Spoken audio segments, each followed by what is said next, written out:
ಒಬ್ಬ ವ್ಯಕ್ತಿ ಅಥವಾ ಒಂದು ಇಡೀ ಸಮುದಾಯ ತನ್ನ ತಪ್ಪುಗಳಿಂದ ಪಾಠ ಕಲ್ತು ಒಂದು ಒಳ್ಳೆ ಬದಲಾವಣೆಯ ಹಾದಿ ಹಿಡಿದಾಗ ಅದ್ರಲ್ಲಿ ಒಂದು ಬೇರೆನೇ ಶಕ್ತಿ ಇರುತ್ತೆ. ಇವತ್ತು ನಾವು ಇಂಥ ಪರಿವರ್ತನೆಯ ಪಯಣದ ಹಿಂದಿರೋ ಸೂತ್ರವನ್ನೇ ಸ್ವಲ್ಪ ಆಳವಾಗಿ ನೋಡೋಣ. ಹೌದು, ಕಮ್ಬ್ಯಾಕ್ ಸ್ಟೋರಿಗಳು ಅಂದ್ರೆ ನಮ್ಗೇಕಷ್ಟೊಂದಿಷ್ಟ. ಒಬ್ಬ ಕೆಟ್ಟ ಪಾತ್ರ ಒಳ್ಳೆಯವನಾಗಿ ಬದಲಾದಾಗ ಅಥವಾ ಸೋತು ಸುಣ್ಣವಾಗಿದ್ದವನು ಮತ್ತೆ ಗೆದ್ದು ನಿಂತಾಗ ನಮ್ಗೆಲ್ಲೋ ಒಂದು ಸಮಾಧಾನ, ಒಂದು ಭರವಸೆ ಸಿಕ್ಕಾಗುತ್ತೆ. ಯಾಕೀಗೆ ಈ ಕಥೆಗಳು ನಮ್ಮನ್ನ ಯಾಕಿಷ್ಟೊಂದು ಸೆಳೆಯುತ್ತೆ? ಅಸ್ಲಿಗೆ ಈ ಪ್ರಶ್ನೆಗೆ ಉತ್ತರ ಒಂದು ಅದ್ಭುತವಾದ ನಿರೂಪಣಾ ಮಾದರಿಯಲ್ಲಿದೆ. ಅದನ್ನೇ ರಿಡೆಂಪ್ಷನ್ ಆರ್ಕ್ ಅಥವಾ ಪರಿವರ್ತನೆಯ ಪಥ ಅಂತ ಕರೆಯೋದು. ಅಂದ್ಹಾಗೆ ಇದು ಬರೀ ಸಿನಿಮಾ, ಕಾದಂಬರಿಗಳಿಗೆ ಮಾತ್ರ ಸೀಮಿತ ಅಲ್ಲ. ನಮ್ಮ ನಿಜ ಜೀವನದಲ್ಲೂ ನಾವು ಈ ತರಹದ ಬದಲಾವಣೆಯ ಪಯಣಗಳನ್ನ ನೋಡ್ತಾನೆ ಇರ್ತೀವಿ. ಸರಿ, ಹಾಗಾದ್ರೆ ಈ ಪರಿವರ್ತನೆಯ ಪಥ ಅಂದ್ರೆ ನಿಖರವಾಗಿ ಏನು? ಅದರ ರಚನೆ ಹೇಗಿರುತ್ತೆ? ಬನ್ನಿ ಅದರ ವಿಶ್ಲೇಷಣೆಯನ್ನೇ ಮಾಡೋಣ. ಮೊದಲು ಅದರ ಅರ್ಥ ಏನು ಅಂತ ನೋಡೋಣ. ಅಂದ್ರೆ ತುಂಬಾನೇ ಸರಳವಾಗಿ ಹೇಳೋದಾದ್ರೆ ಇದೊಂದು ಪಾತ್ರದ ಬದಲಾವಣೆಯ ಜರ್ನಿ. ಆ ಪಾತ್ರ ಶುರುವಿನಲ್ಲಿ ಕೆಟ್ಟದಾಗಿರಬಹುದು ಅಥವಾ ತುಂಬಾನೇ ದೋಷಗಳಿಂದ ಕೂಡಿರಬಹುದು. ಆದ್ರೆ ಕಥೆ ಮುಗಿಯೋದ್ರೊಳಗೆ ಅವರು ತಮ್ಮ ತಪ್ಪುಗಳಿಗಾಗಿ ಪಶ್ಚಾತ್ತಾಪಪಟ್ಟು ಒಂದು ದೊಡ್ಡ ತ್ಯಾಗ ಅಥವಾ ಒಂದು ವೀರಕೃತ್ಯದ ಮೂಲಕ ಒಳ್ಳೆಯವರಾಗಿ ಬದಲಾಗ್ತಾರೆ. ಮುಖ್ಯವಾಗಿ ಈ ಬದಲಾವಣೆ ಒಂದೇ ದಿನದಲ್ಲಿ ಆಗೋದಲ್ಲ, ಅದು ನಂಬಿಕೆಗೆ ಅರ್ಹವಾಗಿರಬೇಕು. ಸಾಮಾನ್ಯವಾಗಿ ಯಾವುದೇ ಪರಿವರ್ತನೆಯ ಪಯಣದಲ್ಲಿ ಈ 4 ಮುಖ್ಯ ಹಂತಗಳಿರುತ್ತೆ. ಮೊದಲನೇದು ಅಡಿಪಾಯ, ಅಂದ್ರೆ ಪಾತ್ರ ಎಷ್ಟೇ ಕೆಟ್ಟದಾಗಿದ್ರೂ ಅವರ ಮೇಲೆ ಎಲ್ಲೋ ಒಂದ್ಕಡೆ ಸಹಾನುಭೂತಿ ಹುಟ್ಟಬೇಕು. ಎರಡನೇದು ವೇಗವರ್ಧಕ, ಅವರ ಜೀವನವನ್ನೇ ಅಲುಗಾಡಿಸುವಂಥ ಒಂದು ಘಟನೆ ನಡೆದು ಅವರು ಬದಲಾಗ್ಲೇಬೇಕು ಅನ್ನೋ ಸ್ಥಿತಿಗೆ ತಳ್ಳಲ್ಪಡ್ಬೇಕು. ಮೂರನೇದು ಪಯಣ, ಈ ಬದಲಾವಣೆ ಸುಲಭವಾಗಿರಬಾರ್ದು, ಅದು ಸಾಕಷ್ಟು ಆಂತರಿಕ ಮತ್ತು ಬಾಹ್ಯ ಸಂಘರ್ಷಗಳಿಂದ ಕೂಡಿರಬೇಕು. ಮತ್ತು ಕೊನೆಯದಾಗಿ 4ನೇ ಹಂತ ಅಂತಿಮ ಘಟ್ಟ, ಒಂದು ನಿರ್ಣಾಯಕ ಕ್ಷಣ ಬರುತ್ತೆ, ಆಗ ಅವರ ಬದಲಾವಣೆ ನಿಜ ಅಂತ ಸಾಬೀತಾಗ್ಬೇಕು. ಸರಿ, ಈ ಥಿಯೋರಿಯನ್ನ ಒಂದು ನಿಜ ಜೀವನದ ಕಥೆಗೆ ಹಾಕಿ ನೋಡೋಣ ಹೇಗಿರುತ್ತೆ ಅಂತ. ಪ್ರೀತಿಗೋಸ್ಕರ ತನ್ನನ್ನೇ ತಾನು ಬದಲಾಯಿಸ್ಕೊಂಡ, ತನ್ನನ್ನೇ ತಾನು ಕಂಡುಕೊಂಡ ಒಬ್ಬ ವ್ಯಕ್ತಿಯ ಕಥೆ ಇದು. ಈ ಕಥೆಯ ನಾಯಕ ಬೂಟಾ ಸಿಂಗ್. ಅವರ ಜೀವನ ಅಂದ್ರೆ ಬರೀ ಒಂಟಿತನ. ವಯಸ್ಸು 35, ನಿವೃತ್ತ ಸೈನಿಕ. ತನ್ನ 12 ಎಕರೆ ಜಮೀನೇ ಅವರ ಪ್ರಪಂಚವಾಗಿತ್ತು. ಅವರ ಬದುಕಲ್ಲಿ ಒಂದು ದೊಡ್ಡ ಶೂನ್ಯ ಆವರಿಸಿತ್ತು. ನೋಡಿ, ಇದೇ ನಾವು ಹೇಳಿದ ಅಡಿಪಾಯ. ಒಂದು ರೀತಿ ದೋಷಪೂರಿತ ಒಂಟಿ ಜೀವನ. ಆದ್ರೂ ಅವರ ಬಗ್ಗೆ ನಮ್ಗೆ ಸಹಾನುಭೂತಿ ಮೂಡುತ್ತೆ. ಆದ್ರೆ ಅವರ ಬದುಕಿಗೆ ಝೈನಬ್ ಅನ್ನೋ ಯುವತಿಯ ಪ್ರವೇಶ ಆಗತ್ತೆ. ಆಕೆಯ ಆಗಮನದಿಂದ ಬೂಟಾ ಸಿಂಗ್ ಅವರ ಜಗತ್ತೇ ಬದಲಾಗಿ ಹೋಯಿತು. ಒಂಟಿತನವಿದ್ದ ಜಾಗದಲ್ಲಿ ಪ್ರೀತಿ, ಶೂನ್ಯವಿದ್ದ ಜಾಗದಲ್ಲಿ ಹೊಸ ಭರವಸೆ ಮೂಡಿತು. ಅವರ ಜೀವನಕ್ಕೊಂದು ಅರ್ಥ ಸಿಕ್ಕ ಹಾಗಾಯಿತು. ಮತ್ತು ಇದೇ ನೋಡಿ ಆ ವೇಗವರ್ಧಕ ಘಟನೆ. ಒಂದು ದಿನ ಭಯದಿಂದ ನಡುಗುತ್ತಿದ್ದ 17 ವರ್ಷದ ಝೈನಬ್ ಅವರ ಕಾಲಿಗೆ ಬಿದ್ದು ನನ್ನನ್ನು ಕಾಪಾಡಿ ಅಂತ ಬೇಡ್ಕೊಳ್ತಾಳೆ. ಆ ಕ್ಷಣದಲ್ಲಿ ಬೂಟಾ ಸಿಂಗ್ ಯೋಚನೆ ಮಾಡೋದೇ ಇಲ್ಲ. ಆಕೆಯನ್ನು ಮಾರಾಟ ಮಾಡಲು ಬಂದವರಿಂದ ಹಣ ಕೊಟ್ಟು ಖರೀದಿಸಿ ಆಕೆಗೆ ಆಶ್ರಯ ನೀಡ್ತಾರೆ. ಅವರ ಇಡೀ ಜೀವನದ ದಿಕ್ಕೇ ಬದಲಾಗಿದ್ದು ಈ ಒಂದು ಘಟನೆಯಿಂದ. ಇಲ್ಲಿಂದ ಶುರುವಾಗುತ್ತೆ ಅವರ ನಿಜವಾದ ಪಯಣ, ಅಂದ್ರೆ ಹೋರಾಟದ ಹಾದಿ. ಅವರು ಝೈನಬ್ಳನ್ನ ಮದ್ವೆ ಆಗ್ತಾರೆ. ಅವರಿಗೊಬ್ಬರ ಮಗಳು ಹುಟ್ಟಾಲೆ, ತನ್ನೀರು ಅಂತ. ಅಷ್ಟೇ ಅಲ್ಲ, ಅವಳಿಗೋಸ್ಕರ ಇಸ್ಲಾಂ ಧರ್ಮಕ್ಕೆ ಮತಾಂತರಗೊಂಡು ಜಮೀಲ್ ಅಹ್ಮದ್ ಆಗ್ತಾರೆ. ದೇಶ ವಿಭಜನೆಯಾದಾಗ ಕುಟುಂಬ ಬೇರೆ ಆಗುತ್ತೆ. ಆಗ ತನ್ನ ಹೆಂಡತಿ, ಮಗಳಿಗೋಸ್ಕರ ಯಾವುದೇ ದಾಖಲೆಗಳಿಲ್ದೆ ಅಕ್ರಮವಾಗಿ ಗಡಿ ದಾಟಿ ಪಾಕಿಸ್ತಾನಕ್ಕೂ ಹೋಗ್ತಾರೆ. ಈ ಹೋರಾಟ ಅವರ ಪ್ರೀತಿ ಎಷ್ಟೊಂದು ಆಳವಾಗಿತ್ತು ಅನ್ನೋದಕ್ಕೆ ಸಾಕ್ಷಿ. ಆದರೆ ಕಥೆ ದುರಂತ ಅಂತ್ಯ ಕಾಣುತ್ತೆ.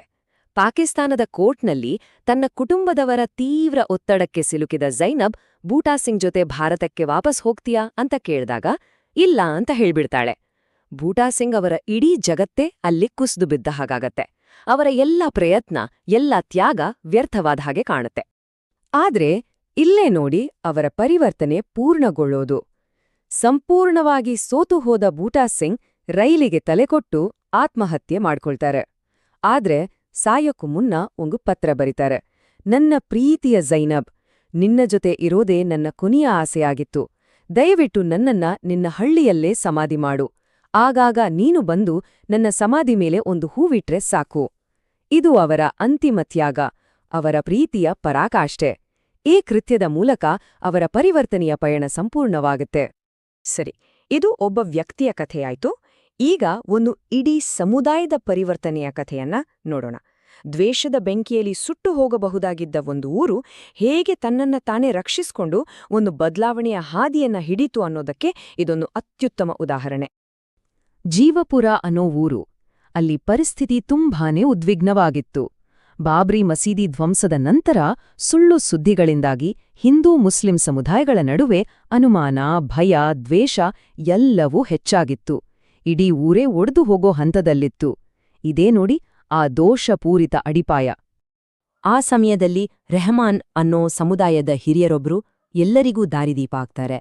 ಅವರು ಹೇಳ್ತಾರೆ, ನಮ್ಮ ಒಳಗಿನ ಸೈತಾನ ಎಲ್ಲವನ್ನೂ ಸುಟ್ಟು ಹಾಕಲು ಕಾಯ್ತಾ ಇರ್ತಾನೆ. ಆ ಸೈತಾನನನ್ನ ನಮ್ಮೊಳಗೆ ಬಿಟ್ಕೊಂಡ್ರೆ ನಾವು ಮನುಷ್ಯರಾಗಿ ಉಳಿಯೋಕ್ ಸಾಧ್ಯನಾ ಅಂತ. ಅವರ ಈ ಮಾತುಗಳು ಆವೇಶವನ್ನ ಬದಿಗಿಟ್ಟು ವಿವೇಕದಿಂದ ಯೋಚನೆ ಮಾಡೋ ಹಾಗೆ ಮಾಡುತ್ತೆ. ಜೀವಪುರದ ಜನರ ಮುಂದೆ 2 ಆಯ್ಕೆಗಳಿದ್ವು. ಒಂದ್ ಕಡೆ ವದಂತಿ, ಭಯ, ಸೇಡು ಅಂದ್ರೆ ಒಳಗಿನ ಶೈತಾನ್.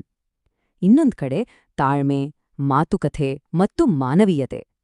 ಅವರು ಯಾವ ದಾರಿ ಹಿಡಿತಾರೆ ಅನ್ನೋದೇ ಆ ಸಮುದಾಯ ಎದುರಿಸಿದ ಅತಿದೊಡ್ಡ ಸಂಘರ್ಷವಾಗಿತ್ತು. ಮತ್ತು ಇಲ್ಲಿದೆ ನೋಡಿ ಆ ಕಥೆಯ ಅಂತಿಮ ಹಂತ. ಹೊರಗಿನಿಂದ ಬಂದ ದುಷ್ಕರ್ಮಿಗಳು ಸ್ಥಳೀಯ ದರ್ಗಾದ ಗುಮ್ಮಟಗಳನ್ನು ಒಡೆದು ಹಾಕ್ತಾರೆ. ಮುಸ್ಲಿಂ ಯುವಕರು ಸೇಡು ತೀರಿಸ್ಕೊಳಕ್ ಮುಂದಾಗ್ತಾರೆ. ಆದ್ರೆ ರೆಹಮಾನ್ ಅವರ ಮಾತು ಕೇಳಿ ಶಾಂತರಾಗ್ತಾರೆ. ಆಗ ಹಿಂದೂ ಸಮುದಾಯದ ಮುಖಂಡರೇ ಮುಂದೆ ಬಂದು ಒಂದು ಅದ್ಭುತವಾದ ಘೋಷಣೆ ಮಾಡ್ತಾರೆ. ಯಾವ ಗುಮ್ಮಟಗಳನ್ನ ಒಡೆಯಲಾಗಿದೆಯೋ ಅವುಗಳನ್ನ ನಾವೇ ಮತ್ತೆ ಕಟ್ಕೊಡ್ತೇವೆ ಅಂತ.